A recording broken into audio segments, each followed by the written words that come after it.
नमस्कार, मैं हूं आपके साथ पूर्णिमा मिश्रा। हमारे खास प्रोग्राम क्या कहते हैं नरेंद्र मोदी में आज आपको सुनवाएंगे प्रधानमंत्री मोदी का वो ऐतिहासिक भाषण जो उन्होंने 22 जून 2018 को नई दिल्ली में दिया। अपने भाषण में प्रधानमंत्री ने कहा कि हमारी डेमोक्रेसी को हमारे नौजवान नई ऊर्जा देते हैं।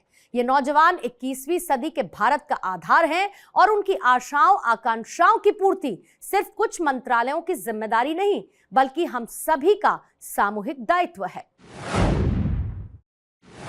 साथियों, समय की बात सबसे पहले मैं इसलिए कर रहा हूं क्योंकि जब से भारतीय जनता पार्टी की सरकार बनी है, भाजपा के नेतृत्व में एनडीए सरकार के दौरान जितने भी भवनों का शिलान्यास या उद्घाटन करने का अवसर मुझे मिला, उसमें ज्यादातर एक बात समान थी और कॉमन बात यह थी कि इमारतों का निर्माण भी सरकारों के काम करने के तरीकों का एक प्रकार से प्रतिबिंब होता है। न्यू इंडिया की ओर बढ़ते देश और पुरानी व्यवस्थाओं के बीच का फर्क भी इससे पता चलता है। साथियों, मैं आपको कुछ उदाहरण देना चाहता हूं। मुझे याद है जब वर्ष 2016 में प्रवासी भारतीय केंद्र का लोकार्पण हुआ तो उस समय ये बात भी सामने आई थी कि उस केंद्र का ऐलान अटल बिहारी वाजपेयी जी की सरकार के समय हुआ था। बाद में उसे मूर्त रूप आते आते 12 साल लग गए।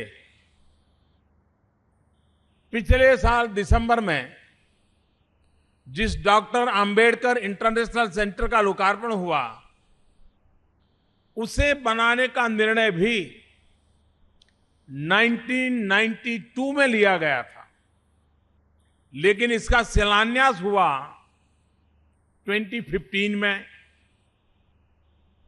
यानी कहां 1992 और कहां 2015, और उसका लोकार्पण हुआ 2 साल के बाद 2017 में। यानी निर्णय होने के बाद 23-24 साल तक समय बीत गया, और वो भी सिर्फ एक सेंटर, एक इमारत बनाने में।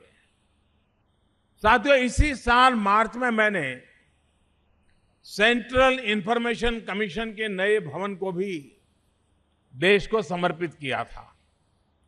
सीआईसी के लिए नए भवन की मांग भी 12 साल से हो रही थी, लेकिन इसके लिए भी काम हमारी सरकार ने शुरू करवाया और तय समय में उसे भी हमने पूरा कर दिया। एक और उदाहरण है, अलीपुर रोड में बनी अंबेडकर राष्ट्रीय स्मारक। 2 महीना पहले इसका भी लोकार्पण किया गया। इस स्मारक के लिए भी वर्षों तक चर्चा हुई। अटल जी के समय में, उनकी सरकार के समय कुछ काम में तेजी आई, लेकिन बाद में 10-12 साल वो ठप पड़ा रहा। दिल्ली की ये 4 अलग अलग इमारतें प्रतीक है कि जब सरकार में साइलोस में काम नहीं होता है, मिलजुल करके काम होता है, जब सारे विभाग मंत्रालय साइलोस से निकल करके सॉल्यूशन के लिए एक लक्ष्य को प्राप्त करने के लिए मिलकर काम करते हैं, तो कितना अच्छा परिणाम मिलता है, कितना जल्दी परिणाम मिलता है। हर काम को अटकाने, भटकाने, लटकाने की प्रवृत्ति से देश अब काफी आगे निकल चुका है। और मुझे खुशी है कि आज इसमें एक 5वां प्रतीक की जुड़ने की शुरुआत हो रही है। इस वाणिज्य भवन में एक छत के नीचे कॉमर्स सेक्टर के हर क्षेत्र से साइलोस को खत्म करने का कार्य और बेहतर तरीके से किया जाएगा और मुझे विश्वास है कि ये परिपूर्ण भी होगा। साथियों, आज भारत समय के बहुत महत्वपूर्ण मोड़ पे आके खड़ा है। हमारा डेमोग्राफिक डिविडेंड किसी भी देश के लिए ईर्ष्या का कारण बन सकता है। हमारी डेमोक्रेसी को हमारे नए नौजवान नई ऊर्जा देते आए हैं।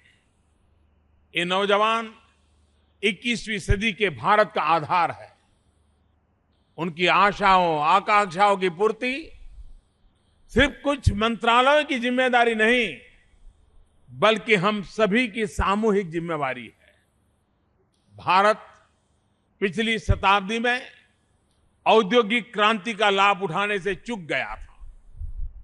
तब उसकी अनेक वजह थी, लेकिन अब उतनी वजह हैं जिनकी वजह से भारत अब इस शताब्दी की औद्योगिक क्रांति का नेतृत्व करने वालों में से एक राष्ट्र के रूप में उभर सकता है।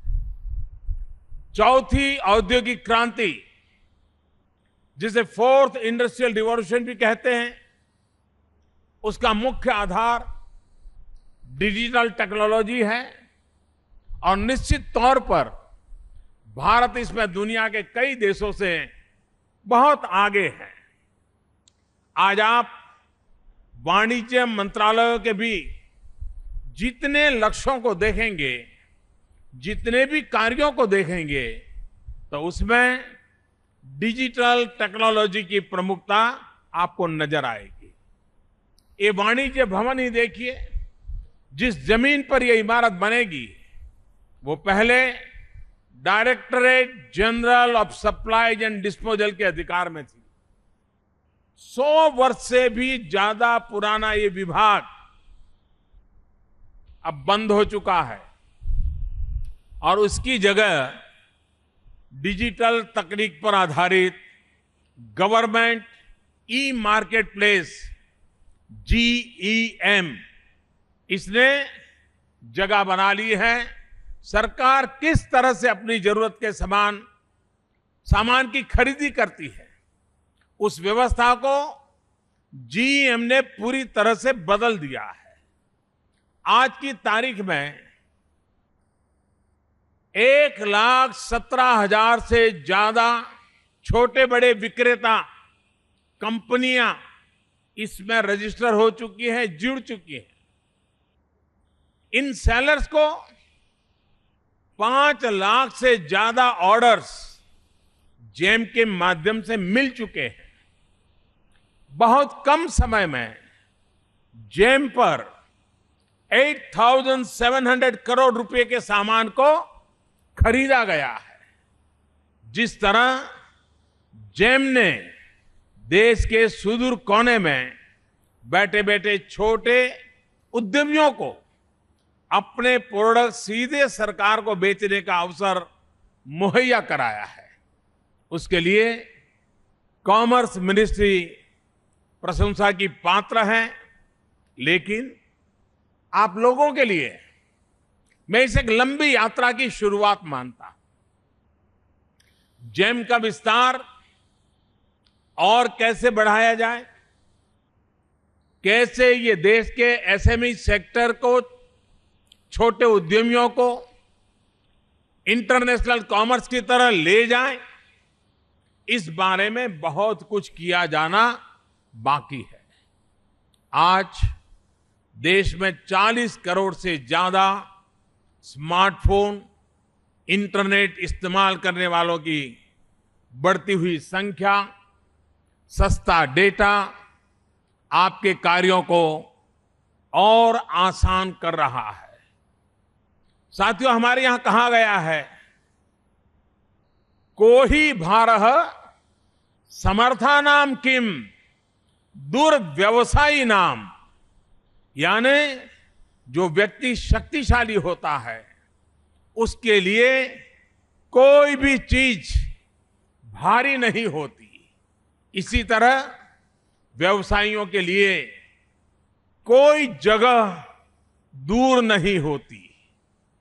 आज टेक्नोलॉजी ने व्यापार को इतना सुगम बना दिया है कि दूरी दिनों दिन कम होती जा रही है।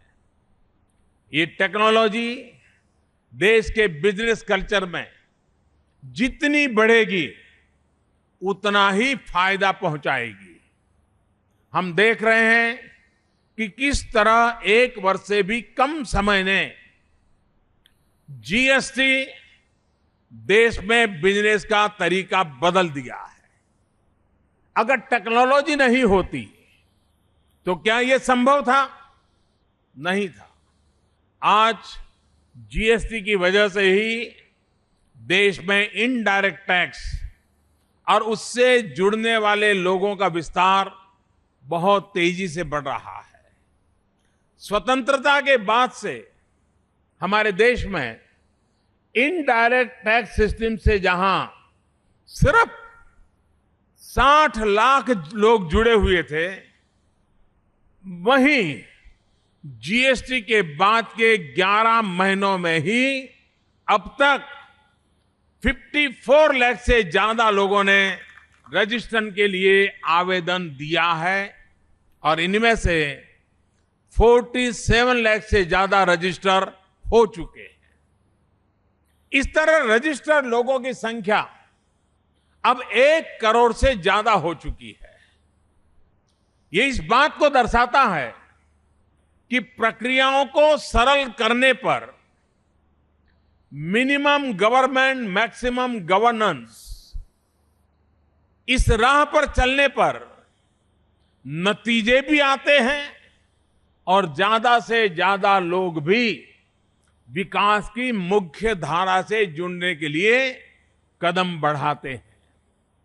साथियों, आप भली भांति जानते हैं कि पिछले 4 वर्षों में सरकार ने पीपल फ्रेंडली, डेवलपमेंट फ्रेंडली और इन्वेस्टमेंट फ्रेंडली माहौल बनाने का निरंतर प्रयास किया है।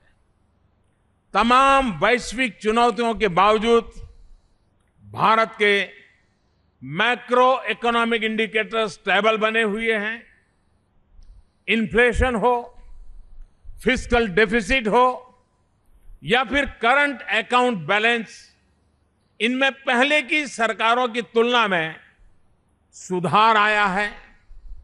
भारत आज दुनिया की अर्थव्यवस्था को आगे बढ़ाने में महत्वपूर्ण भूमिका निभा रहा है। अभी पिछले ही क्वार्टर में देश के विकास दर ने 7.7% के आंकड़े को टच किया है।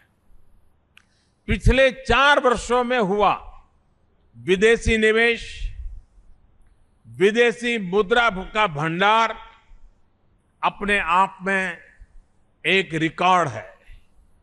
आज भारत एफडीआई कॉन्फिडेंस इंडेक्स में टॉप 2 इमर्जिंग मार्केट्स परफॉर्मेंस में से एक है। ईज ऑफ डूइंग बिजनेस की रैंकिंग में 142 से 100 नंबर पर हम पहुंचे हैं। लॉजिस्टिक परफॉर्मेंस इंडेक्स में 19 अंकों का सुधार हुआ है।